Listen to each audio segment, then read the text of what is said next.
All right. Hi, everybody. Welcome. We are going to give it a minute or two for people to be able to file in and join and access their emails and all that. So if you want to grab something to drink or a snack, you definitely have a moment to do that.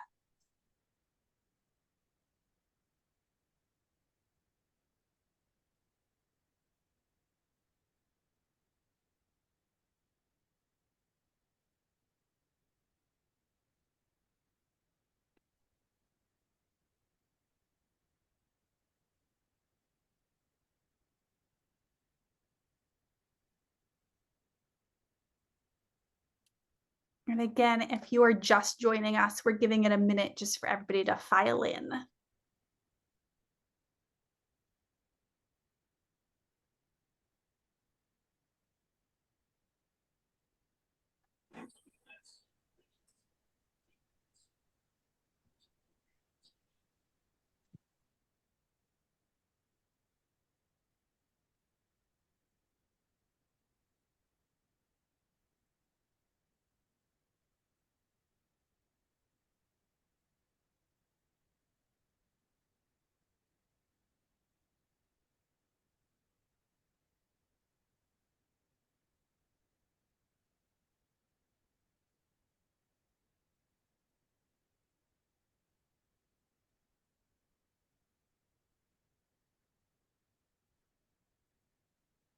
All right, I'm sure people will continue to join, but in the effort of making sure we are honoring our time commitments to everybody, we'll get started. I'm going to stop sharing my screen for just a moment.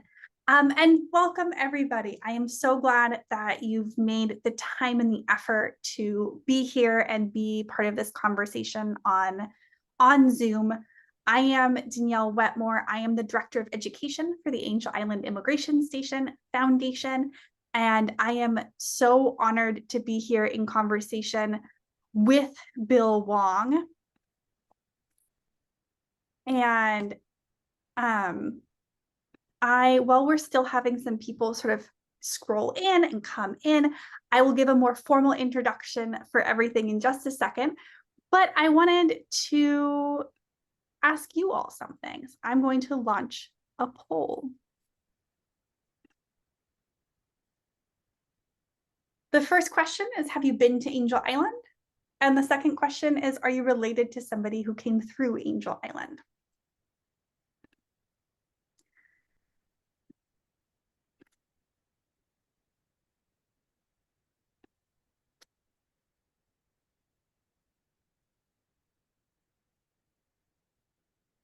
I have the benefit of getting live updates and seeing how these numbers are working out. We're neck and neck right now, both for visitation and related.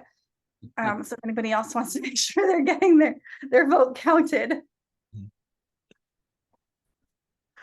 It's exciting to watch. I happen to know from reading the book we're discussing today that Bill was a sports reporter for a period of time, so he would probably have more exciting things to say other than they're neck and neck, but they are. But everybody has joined, cameras off and muted. You are welcome to turn your camera on. I just don't want to ever assume that people want their cameras on, so it's a little bit locked down when you first enter. We do ask, however, that you do stay muted throughout the experience, just so that we can make sure that we can hear Bill and all the stories he's sharing and all that he's talking about. We will have time for questions. Please put them in the chat, and I'll be able to look at those and ask them of Bill. I'm not sorting for my favorite questions. I'm just reading them and passing them along. If I don't say it in exactly the wording you have it, it might be because I've seen a few questions come in that have similar themes or ideas, and I might be sort of putting them together and grouping them in that way. But please put your questions in, and we will have a lovely conversation. I've been lucky enough to already have started this conversation, and I'm so excited to see where it goes. This is being recorded.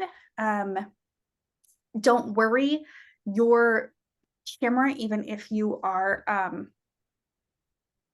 turn your camera on, you won't be recorded. Just Bill and I are being recorded in our conversation. And then if you would like to have closed captioning turned on, that's on your Zoom screen. We've enabled it. And so it would be on your Zoom toolbar, depending on the kind of device that you're on. It's in different places. For mine right now, it's under More and it's called Captions. And so if that is something that helps you, please feel free to engage with that. I am going to end this poll so that everybody can see our answers. I am really pleased with how many people who are here have been to Angel Island before. Oftentimes the no's outweigh the yeses. And so I love that the yeses outweigh the no's. And the no's just mean you haven't been yet. We have opportunity. And I'm so happy for you to be here now and engaging with this history in this way. And it looks like we also have a lot of people in this space that are related to somebody who came through Angel Island. So thinking about our communities and our neighbors, as well. So often we think of history as being disconnected from the present, but this is showing us just how close we are to this history and to this story. Oh, I don't think anybody's actually seeing these results. There we go. Here we can see the numbers. Oh, wow. Yeah. Interesting. Yeah. Cool. And then without any further ado, I would love to introduce our author for our Author Spotlight series, Bill Wong, who authored Sons of Chinatown, a memoir rooted in China and America. He is a print journalist, author, and amateur historian, a native of Oakland, California's Chinatown. William received his BA at the University of California at Berkeley and MS at the Columbia University Graduate School of Journalism. His print journalism career was spent at the Wall Street Journal, 1970 to 1979, and the Oakland Tribune from 1979 to 1996. He also worked for the San Francisco Chronicle and the San Francisco News Call Bulletin, and has written for the San Francisco Examiner, East West, the Chinese American Journal, and Asian Week, among other publications. In the mid-1960s, William served in the Peace Corps in the Philippines. From 1995 to 1996, he was a regional commentator for the News Hour with Jim Lear on PBS. And he is the author of other books, including Yellow Journalist Dispatches from Asian America, Images of America, Oakland's Chinatown, and co-author of Images of America, Angel Island. We are so honored to have you here, Bill, and be in conversation with you. I wonder if before we sort of jump into more of our conversation, if there's any introduction you would like to give for yourself or add to what I said. I'm so happy and honored myself to be part of this Zoomcast, I guess. And it is a story that I've thought about for many years, and I'm so happy that I was able to put it together in this memoir, which was published earlier this year. And I'm so happy to be able to share some of the stories and listen to some questions that come in later. So let's get started. Absolutely, great. Your subtitle of the book is a memoir, right?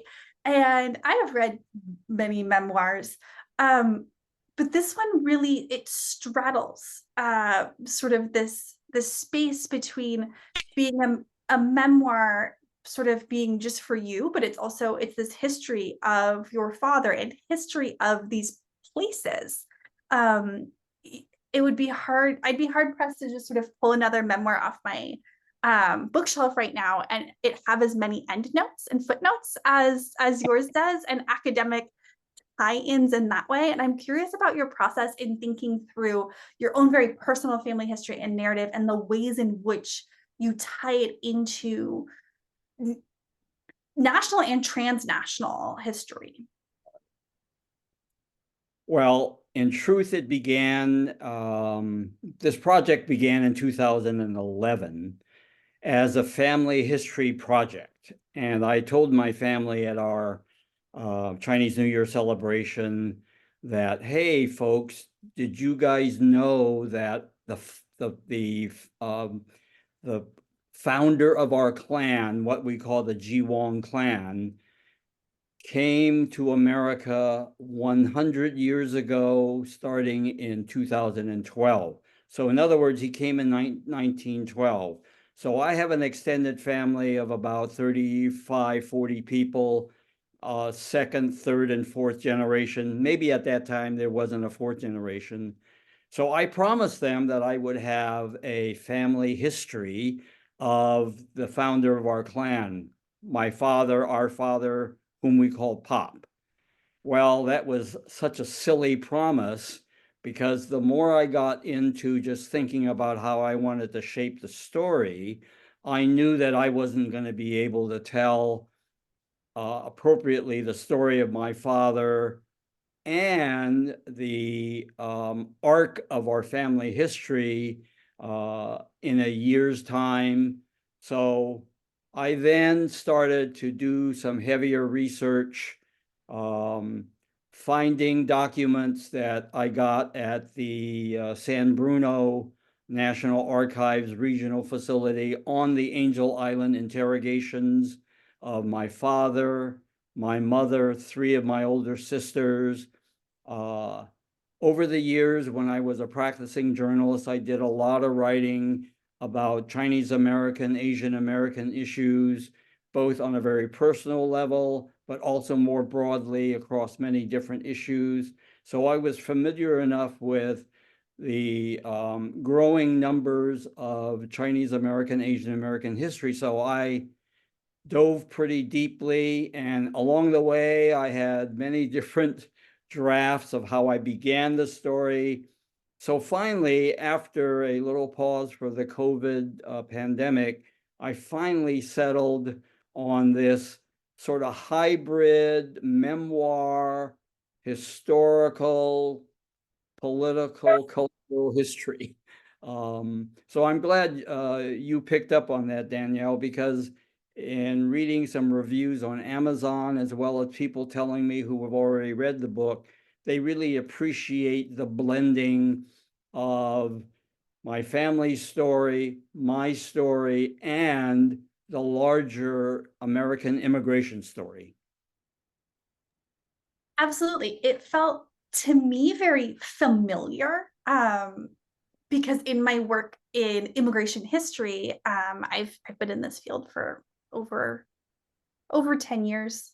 And so often, one of the best ways I have found to connect people with immigration history, whether it be laws or statistics or numbers, is to find personal stories and use that personal story to expand into cultural moments or legal shifts and things like that. And so you were able to do that so adeptly, with your family history, and it reads also like your family was there for all of these like very important moments.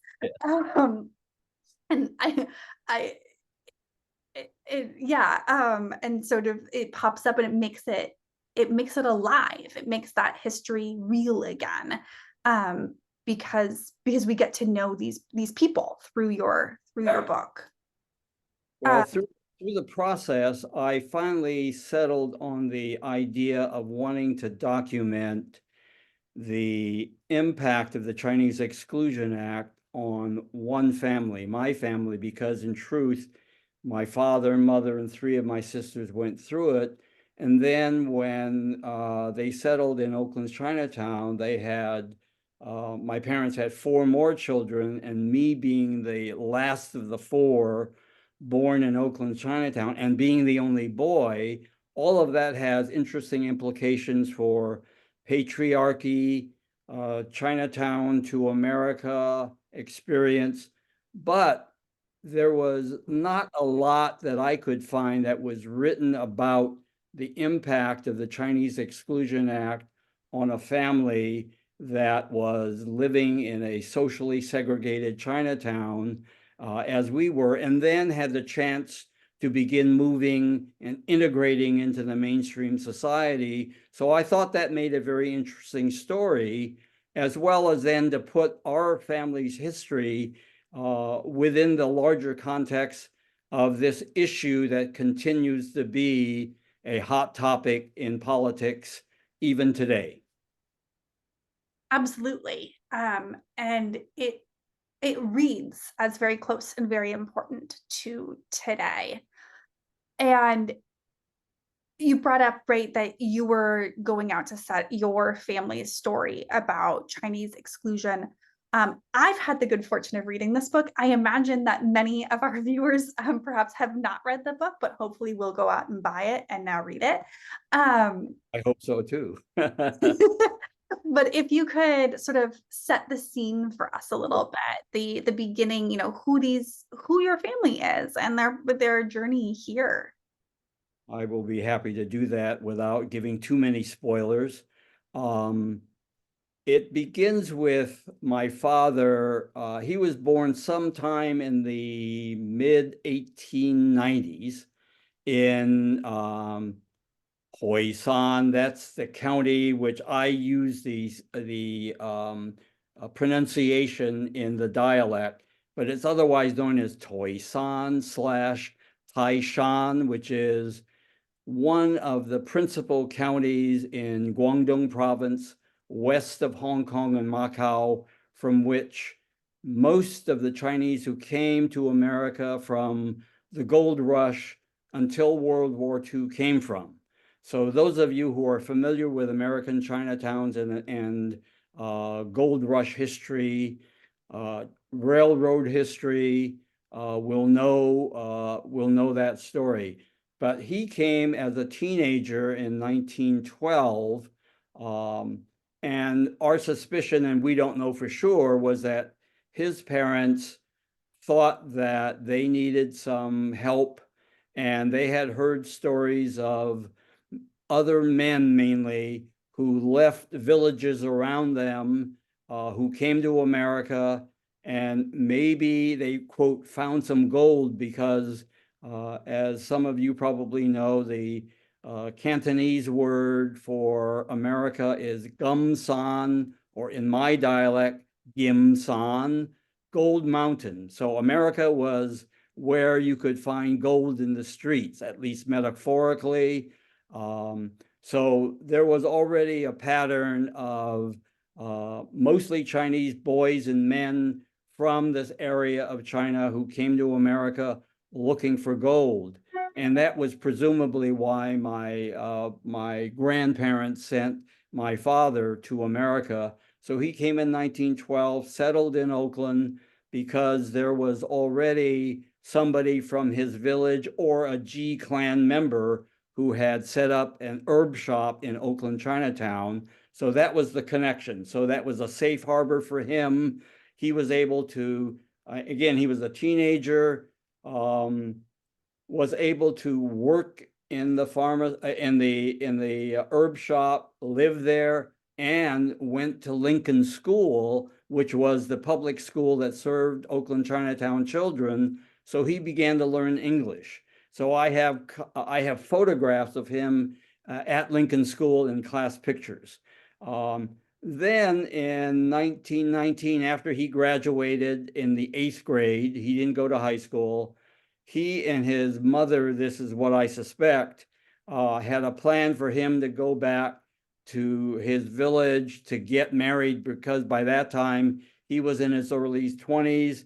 So from 1919 to 1933, he made 4 different trips, lasting anywhere from a year to a year and a half, with interims of going back to Oakland. So part of the process of the Exclusion Act at that time was to have to report to the authorities, apply to get back home, and when they came back, they had to be interrogated by the immigration department at that time. I hope I don't have to explain what the Chinese Exclusion Act is, and I won't do that.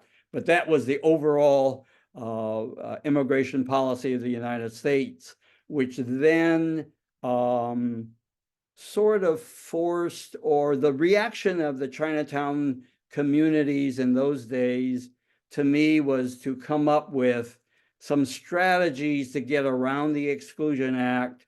So, and some of you may already know this, but the most famous scheme was the paper son, paper daughter scheme, which was the way to get as many Chinese into this country, despite the restrictions of the Chinese Exclusion Act, because there were some categories that you could eligibly be entered the country legally. One of those categories was son of a native. So in my particular family's case, here's the interesting, as briefly as I can put it. My father's sponsor was a man named Gee Wong, or I will GBF, I'll call him. He claimed to have been born in San Francisco in 1870. Then he went with his parents to China in 1876. Didn't come back to America until 1890. By that time, the Exclusion Act was in place. So when he came back when he was 20 years old in 1890, I think the ship's captain or some American official said, no, you cannot enter the country because you are a subject of China. Well, Gee Wong, GBF, said, no, I was born in San Francisco. And he found, I think with the help of Chinese associations in Chinatown, a lawyer who then had brought a court case to the U.S. District Court in San Francisco, and miracle of miracles, the judge certified that GBF had been born in San Francisco in 1870. I'm not going to explain how that happened, but it did happen. I have the paperwork of the ruling of the judge. So therefore, he was the native, which meant that he could then bring in his, quote, children from China. And I have a document that shows that in 1901, he listed 7 children, 6 boys, 1 girl. My father bought, or his parents probably bought, slot number 2. All right. Slot number 1 had already come to America. Gee Wong had a documentary history of being in America. So when my father came in 1912, he had to go through Angel Island because by that time, Angel Island was the enforcer of the Exclusion Act. And so my father went through extensive interrogations. He was at Angel Island for about 3 weeks. And the people that who were certifying, who testified on his behalf, was GBF, the paper father, and the number 1 son of GBF, who was my father's older paper brother. So it turned out that the interrogator and the folks at Angel Island said, okay, we didn't find any great discrepancies. There's no basis for us not to let you in. So my father came in and was certified as a son of a native. Spent 7 years in Oakland, Chinatown, as I just said. Started going back to China in 1919 to 1933. Went back 4 times to get married. When he came back, each time he said to the authorities, I had a daughter and a son. So on 3 of the return trips, he told the immigration authorities he had 1 daughter, 1 son on 3 different return trips, 6 children in all, 3 daughters, 3 sons. And then in 1933, he decided to go back and bring his family to America. And that's what he did, but he only brought his wife, who wasn't his wife on paper. I know this gets confusing, and some of you who have similar experiences may appreciate the complexities and the deceit that the Exclusion Act forced on Chinese immigrant families at the time. So he brought his 3 daughters and his wife, who on paper was his sister, because at the time it was nearly impossible for a Chinese man, even a son of a native who was legally in the United States, to bring in a China-born wife, but for some reason he could bring in a sister. So on paper, when my mother came, she was his sister. So part of the coaching process of my father bringing his family in was, and he had to tell his young daughters, call your mother an aunt. So that was part of the drill, right? So they had to remember when they went through the interrogation in 1933 at Angel Island to remember to call the real mother their aunt. And so part of the questioning, according to the transcripts that I read, some of the immigration official who doing the question was skeptical, but was unable to break my sisters down to the degree that they kept saying, no, that's my aunt, not my mother. And so let me just fast forward a little bit when, again, I think I mentioned this, that once my family settled in Oakland, Chinatown, to the outside authorities, it was my father and his sister and 3 of his daughters by a first wife who died in China. We think that was true. Who knows, right? So when my father and mother reunited, they began having children again, which was a sort of a remarkable thing. So that became a kind of a scandal. In very late 1933, my mother was pregnant, but officially she was a single woman, unmarried. So what did they do? They found a guy in Oakland, Chinatown, who was willing to, quote, marry my mother. And I have the marriage certificate because it went through Alameda County, whatever office at the time did the marriage certificate stuff, that showed a man named Wong Sheng, W-O-N-G, my surname. Wong Sheng married Gee Wong, which was my mother's immigration name. So her pregnancy then became legitimate, but to this fake husband. But in Chinatown, people knew, because there were other ways that other families had to get around the similar kinds of interesting crooked paths, as Judy Young and Erica Lee have written about.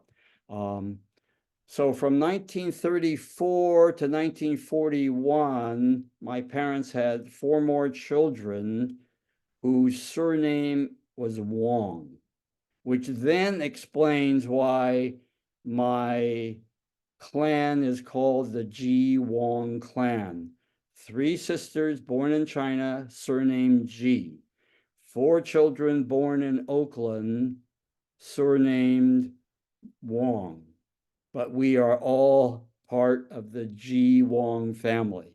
So these are very interesting things. So, and during the interrogations of my mother and, my mother and 3 China-born sisters, as I said, the immigration officials were a little skeptical, but were unable to crack the code. So that is, in brief, our Angel Island immigration station experience. Yeah, it's so interesting to think about your family's experience going through Angel Island. And I just wanted to share this. I had just quickly pulled pictures from your book of your mother and your father at Angel Island, their immigration pictures, just so that we can have some faces to put with these names and these experiences. And something that really came up for me while you were talking and also while reading the book is that many families, when they go back to look at the immigration paperwork, and if they are paper families, don't know where the lines are between what is true or for that person in their history and what was the paper story. And what is remarkable to me about your story is your ability to weave them and figure out where those lines were. And I'm curious how you were able to learn about that.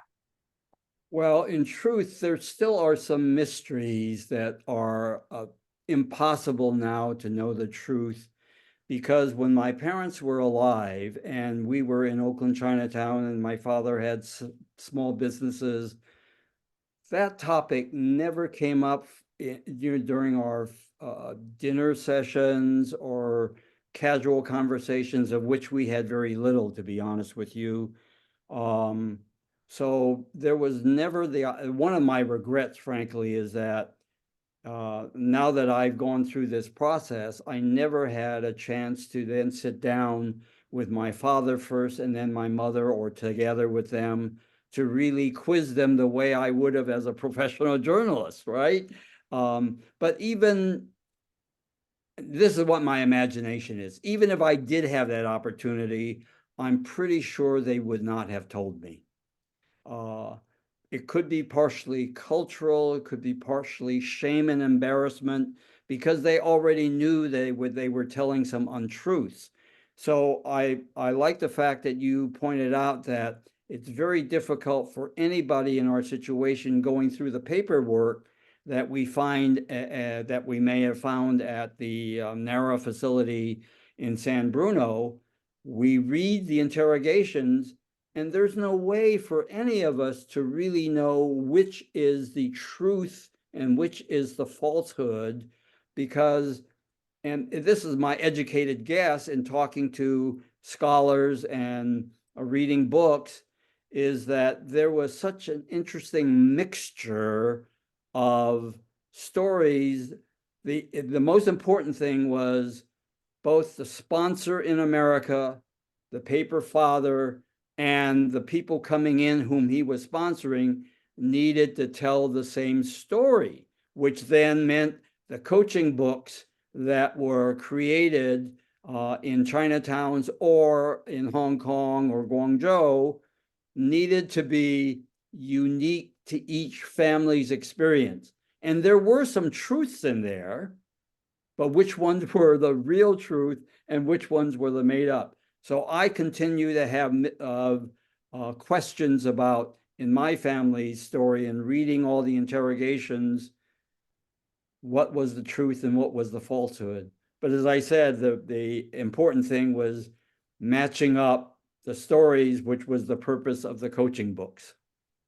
Absolutely. Yeah. And I mean, you know this, but also to the point that even people who weren't part of paper families needed coaching books because of how intense it was, and that matching of the story was really the heart of the issue.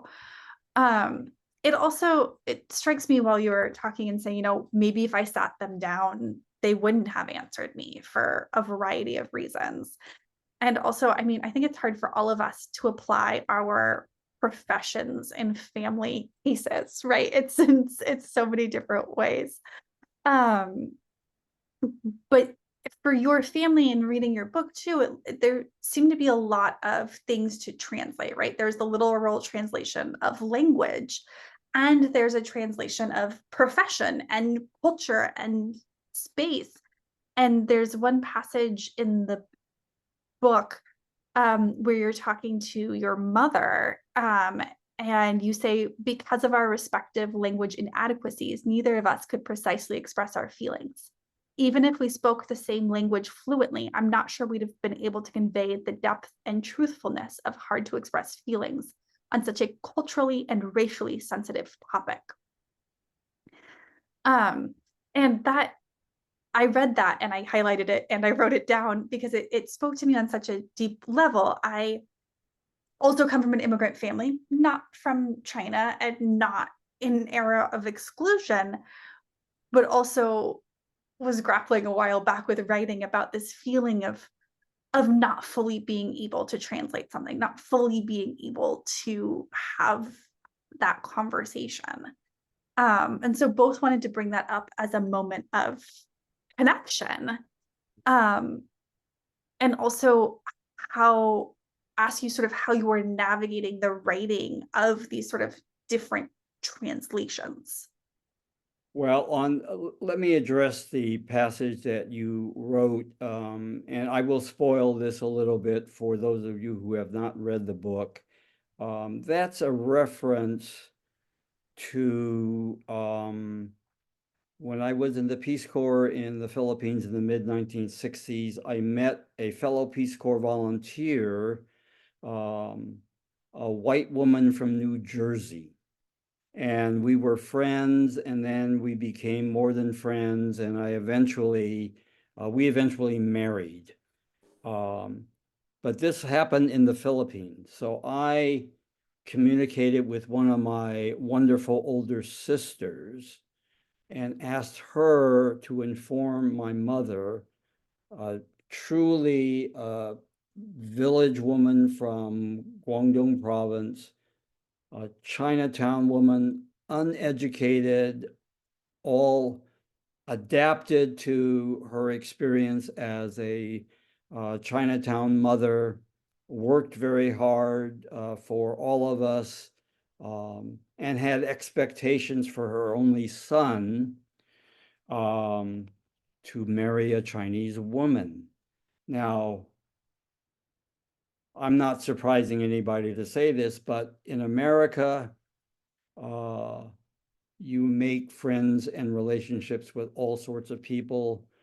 I happened to be in a situation where there were not many Asian American women in the Philippines. There were many Filipino women that I could have had a relationship with, but that was sort of a little taboo too for a Peace Corps volunteer in a high school to have a relationship with a high school teacher. Many opportunities, but that didn't happen. So when I finally told my sister to tell my mother, that was the occasion at my mother's deathbed where I needed to reconcile her disappointment, unspoken, by the way, because she came to our wedding. She never ever said anything to me or to Joyce, my wife at the time. I mean, my late wife, she passed away a couple of years ago. But it was all underneath because that was sort of again, a part of the cultural communications dilemma that some of us who have immigrant Chinese parents of that era and American-born children who are much more used to the freedoms that we enjoy in America. So that passage had to do with that. But more broadly, part of my research was based on Chinese language documents that I had.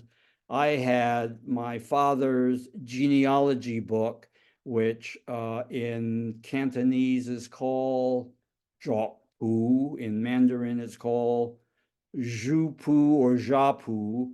And I was quite unaware of this until I got into the research, even though I had the book somewhere stored in some drawer somewhere in my house. I inherited, didn't think anything about it. Again, my wife found it one day, brought it to me, and I said, oh my, I've been looking for this.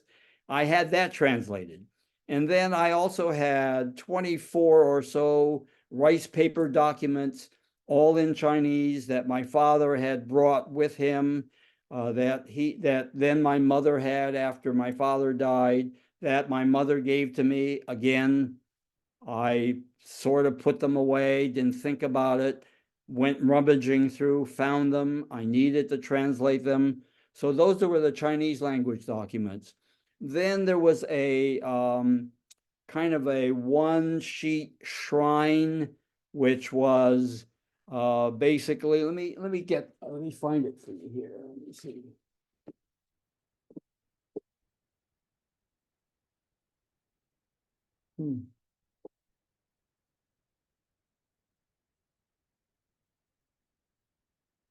This was, my father had commissioned somebody to do a listing of his real parents, grandparents, brother, and sister-in-law. This is the Chinese language real story, not the Angel Island papers. So I needed to get this translated, so that was very helpful to get the real story. So this was my dilemma as a writer. Which documents do I use? Because I, again, go back to my journalistic training or my amateur historian training. You want to get documents, you want to get papers, you want to get diaries, you want to get letters. I didn't have any of those, but I had enough materials to draw research to fill in all these gaps that my parents never told me, or if they told me, I forgot about it, because as I relate in the book, I was more interested in my own life as a Chinese American moving into white society, working in American newspapers, of which I was one of the few Chinese Americans, Asian Americans at the time in the 1960s and 1970s. So I needed to fill in the gaps. So I used some of my professional questioning experience, go to the documents, look for, so I had at least some. So again, my dilemma was, which ones do I believe? But I have to believe this document over the Angel Island interrogation questions. I had to believe what I learned from the translation of my father's Jiapu genealogy book, because that told the story in a listing of him, his brother, and his children, which was true. So I had to piece all that together and then sort of do a little creative nonfiction along the way. And then I found, with regards to one of my father's businesses in the 1930s, was to be a retail. He sold lottery tickets. He was a lottery broker. And that was a big deal in Chinatowns all over Northern California. The illegal business of Chinatown lotteries, which was the economic engines of the Chinatowns, certainly of the 1930s, because of the Great Depression. But it also employed a lot of people. And while it was illegal,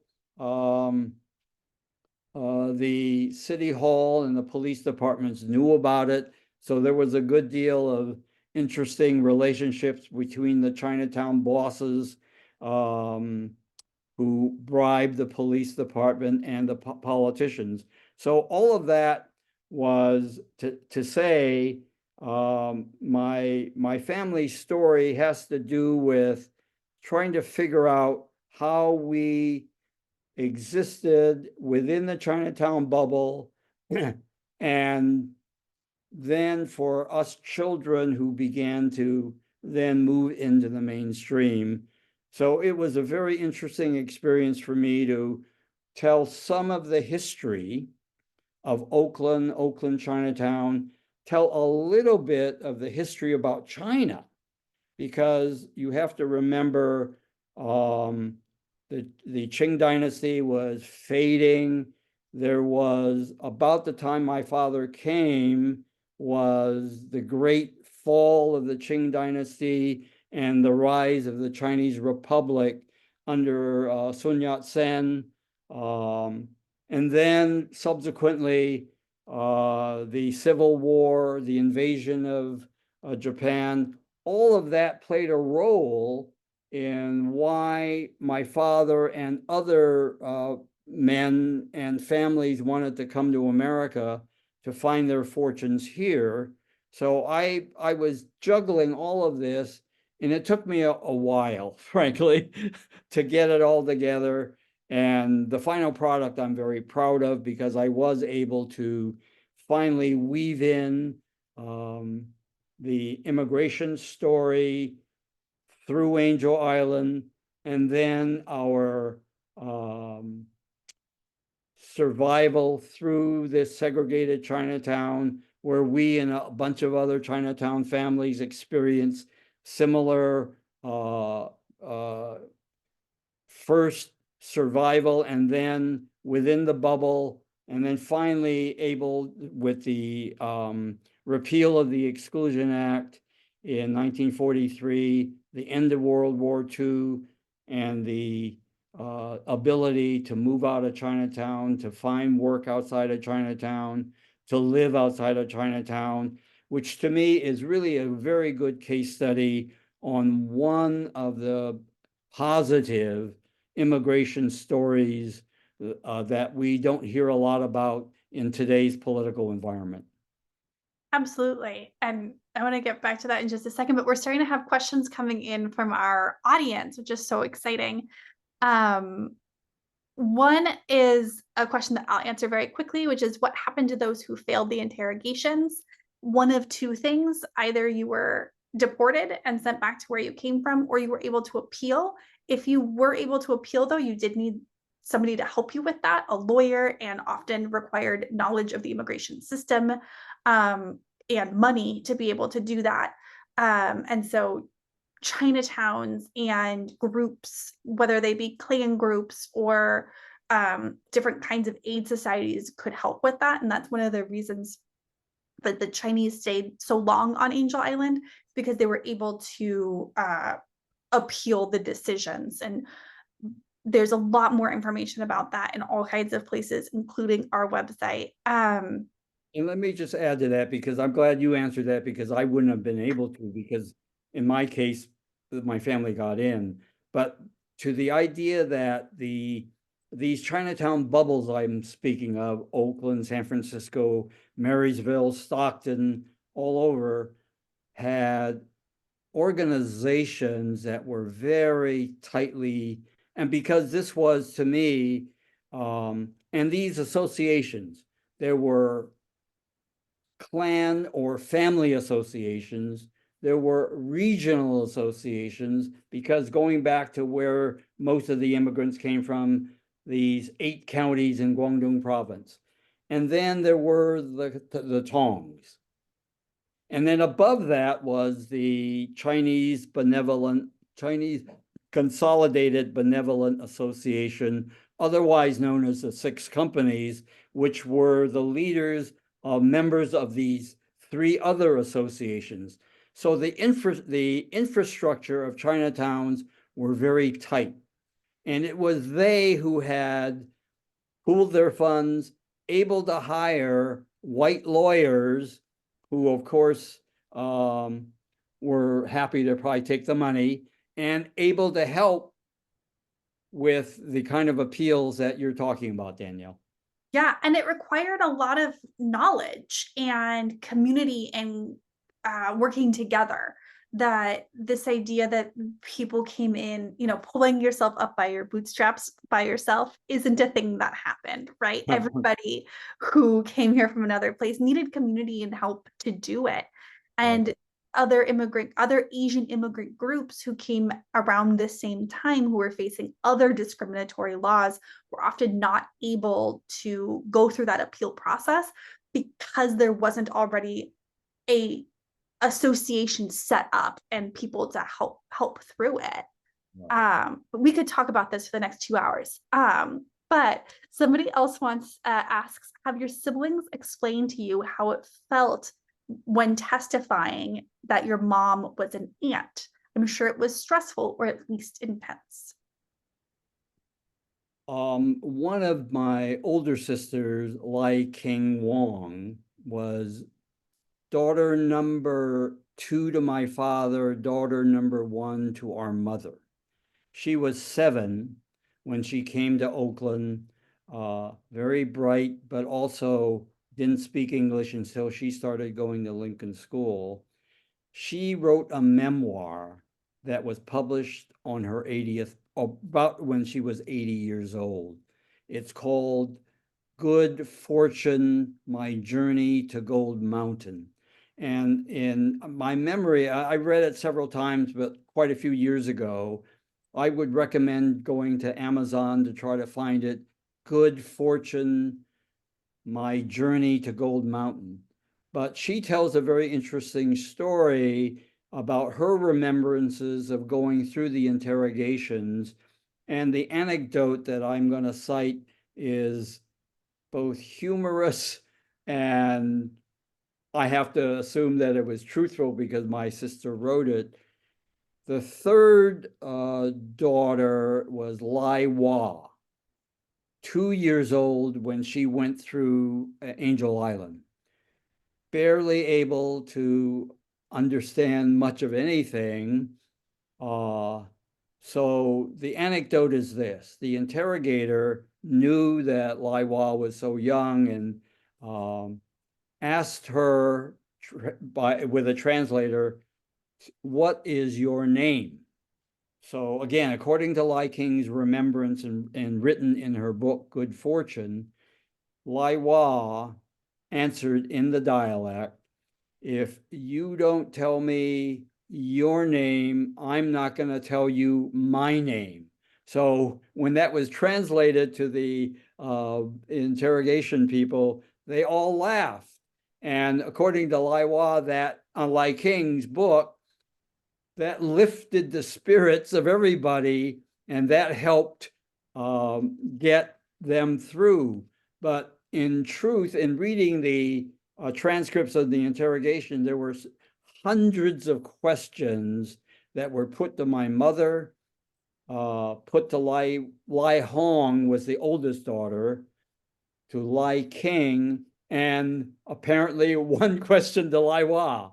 So, and my remembrance of what Lai King said about it was they were able to get through that, and they were so pleased and happy that they were able to hold to the story that their mother was really their aunt.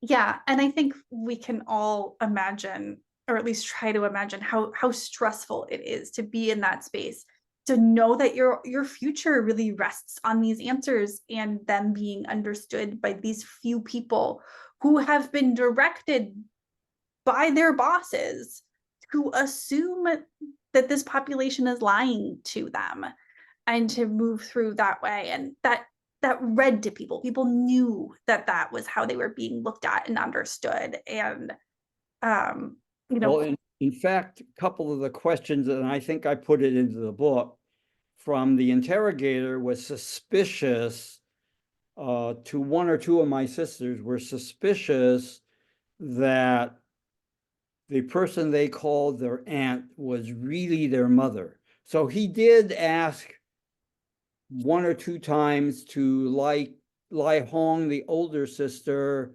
and Lai King, the second sister, but they held to their story, which, I mean, they could have cracked because, one was 11, they didn't speak any English, and they had the translator, and who knows how the translator did his job, but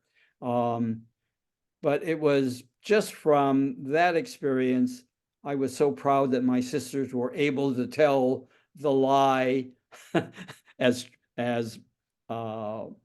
forcefully as they did. absolutely. And another question is, and I know the answer because I read the book, but I will let you answer. Have you ever had the opportunity to visit the village that your family came from?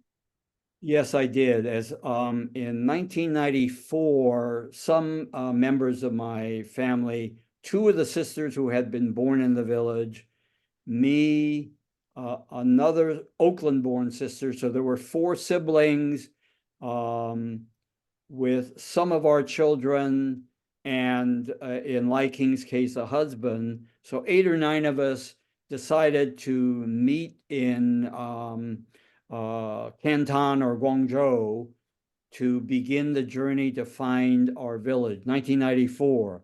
So the opening chapter of my book recounts our visit and really gives a impetus to my deeper research into my family history. So 1994, we visited my village and the village of Lai King's husband, who was born and grew up in a village not far, also in Hoisan, Toisan, Taishan. So that was our roots visit. At the time, I wasn't thinking of doing family history. I was more interested in kind of documenting and learning from my 2 sisters, especially Lai King, who was by then in her 60s, what she remembered about the village. And if you do read Good Fortune, you'll know that she had very vivid memories, even as a 7-year-old, about the village. So I was more curious about her, but I had an emotional transformation that I won't spoil. You'll have to read the book about that. 20 years later, in 2014, as I was getting deeply into the research for my book, I decided to go back to the village by myself. By that time, I was in my early 70s, and my very smart and wise wife at the time, she said, "Bill, I'm not going to let you go by yourself." I felt fine, I was still mobile and active and still cognitively mostly here. But she said, "I'm going to ask Sam," by that time our son, who was in his early 30s, "to go with you. Sam doesn't speak any Chinese. He knows family stories." But I was so happy that Joyce forced me to take Sam in 2014. So I spent 2 or 3 days in the village. I had the help of a wonderful professor at Wu Yi University, which is the university in the Guangdong province area, which knows a great deal about the Chinese immigration experience to America. She was our translator. So when I went back, I found one man whom we had met 20 years earlier. By this time, he was a little paunchier. I don't think he was still smoking. He was a distant cousin, according to him, because he and his mother in 1994, whom we met, remembered my father and his reputation, because it was a Gee clan village, but they were not directly related. But the way these villages were, you didn't have to be direct relationship. You were part of a larger clan. So he happened to be in the village when I got there in 2014, my second time with my son and our translator. And so he was able to tell more stories about my father based upon my now more pointed questions. What did my father do in the village, etc.? So he told me some things that I didn't know, my sisters didn't know, that are in the book, that were really revealing about how my father spent much of his either year or year and a half on his 3 previous village visits from 1919 to 1933. So I did go back, and I'll have to tell you, because of my lack of my dialect, my total ineptitude in Cantonese, my total lack of any Mandarin, which didn't matter in the village because it was a Hoisanwa village. I'm not sure they would even speak any Cantonese in my village. Through this total lack, and it's part of my American immigration experience or integration, assimilation experience into America from the 1940s until now, that I didn't feel, even though I felt an emotional tie to the village in 1994, I knew I really didn't belong there because I had by that time had an American identity, an American life, and we can all kind of ponder the idea of what it means to be a Chinese American. Absolutely. I mean, I think you and I were also starting to talk earlier about pondering the ideas of what does it mean to be American, Correct. right? And And I do ask that question in the book. absolutely. It's a question I ask all the time. And my favorite questions are ones that are hard or impossible to answer. We're at 7 o'clock. I hope everybody will allow me just one more question. If we didn't get to your question, I'm so sorry. I'm glad there were so many questions and conversations in the chat. Please do go out and read this book. While there were a couple of things that we called spoilers, there's so much in this book. If you are a lover of history, of immigration, of Oakland, of newspaper journalism, there's something for so many people to grasp onto. Just I've lived in Oakland and I've lived in New York, both places talked about in this book, and the way that Bill is able to bring places to life and really put you in those places. And I felt like I was like in the book and I could look around and see Lincoln Square. And I was just there a couple weeks ago, right? But my last question for you and for everybody to sort of end on is, what do you hope people take away or learn from this story or make connections to today about? It's a light Yeah, one. quite aside from the family history that I go through, which I hope you will find some resonance with, I do want us to all think about this larger question of what is America? Because I pose in the epilogue the this contradiction of a good America residing next to the bad America. And the good America is the mythical, dreamy, welcoming of immigrants, and we are a nation of immigrants. You hear politicians say that to this day. But we also know that America has this long history of being hostile and unwelcoming to people like from Africa, the slaves, the African Americans from the South, the native people, the indigenous tribes, the former Mexicans, the Latinos, and these days, Arab Americans, Muslim Americans, Palestinian Americans. Where are we now? Where were we then? Good America versus bad America. I want us all to think about that because I go into some length at the end, sort of, I guess, meditating on who America is and who we are as part of that. Thank you. And I hope we all do spend some time thinking about that. And I want to thank everybody for spending this hour together. I don't take it lightly that people take an hour out of their day to sit down and be with us. And Bill, thank you for taking so much time and being in conversation and sharing this story, that these are stories that need to be told, that need to be learned.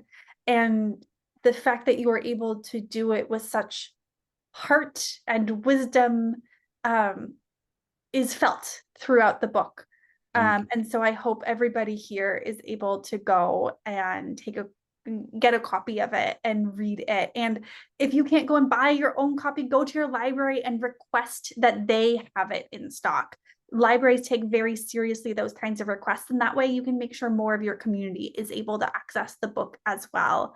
I want to say too right now that in the chat we're getting lots of thanks for you, Bill. People are very, very grateful and making connections. And just one more, if you want to communicate with me, go to my website, williamgwong.com. I'll And put it in the chat. yeah, and there's a way to, through my website, to communicate with me, and I do answer my emails. Yes, he does. I can attest to that. Thank you all for listening, and I hope you will think about the stories that I tell and can relate to it, and think about talking to your elders and getting them to tell you stories that I was unable to get from mine. An ever pertinent lesson. All right. Thank you so much, everybody. I hope everybody has a wonderful night. And I'm going to end this Zoom, even though I feel like I want to keep chatting with everybody for so long. Thank you, Danielle. Good night. Good night.